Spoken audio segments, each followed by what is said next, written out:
Thank you very much, Chairman Duncan, and I thank our witnesses for being here. Thank you also for allowing me to wave on to this important committee. The work Chairman Duncan has done on nuclear energy has been truly profound, and a little known secret, my father in the Air Force actually helped to decommission 2 nuclear facilities in the Army. The Army borrowed them from the Air Force. So the expansion of nuclear energy plays a key role in the future of the United States energy security, especially having a continual base load and dispatchable energy. Last year, nuclear reactors generated nearly 20% of America's electricity. Investments in and expansion of nuclear energy is essential to continuing to reduce our global emissions while also offering, most importantly, affordable, abundant, and reliable energy. However, the Department of Energy and Congress's lack of action to fulfill their contractual obligations to properly manage spent nuclear fuel only serves to act as a barrier to this necessary expansion. Dr. Wagner or Mr. Barrett, are there any technological innovations or advancements that could improve the management of spent nuclear fuel? Yes, there are some, as Dr. Wagner has explained, it can assist us in reducing the toxicity, reducing some of the volume, but it also have side effects of more low-level waste, intermediate waste, et cetera. But all in all, we have a disposal system that can accommodate. We need to have a disposal system that will accommodate that. But technology advances are going to help us, but they do not overcome the fundamental social political problems we have. Yeah, there's a number of technologies that will help, but I will say that we have the technologies today to safely secure, transport, and ultimately dispose of spent nuclear fuel. Future technologies can help us do that better and more cost effectively, but we can do it today.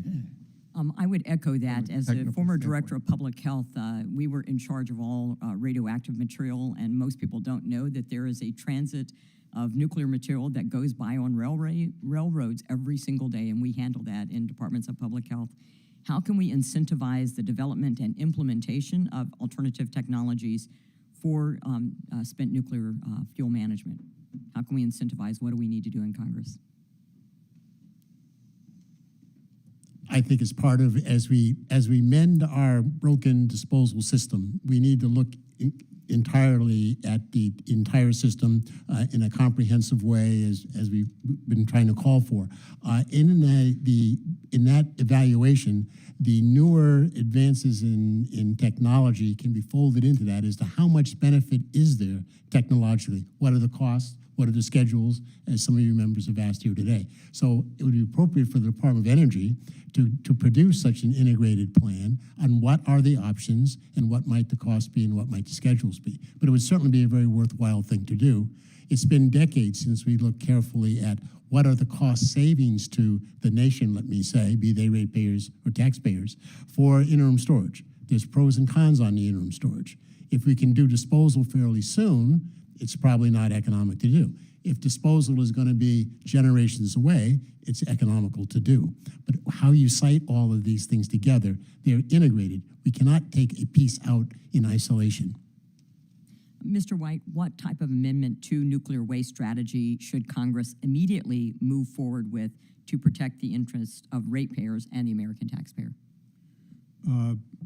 Focusing the program, I think, is first and foremost. Currently we do not have a federal disposal program, nuclear waste disposal program. That needs to be started back up.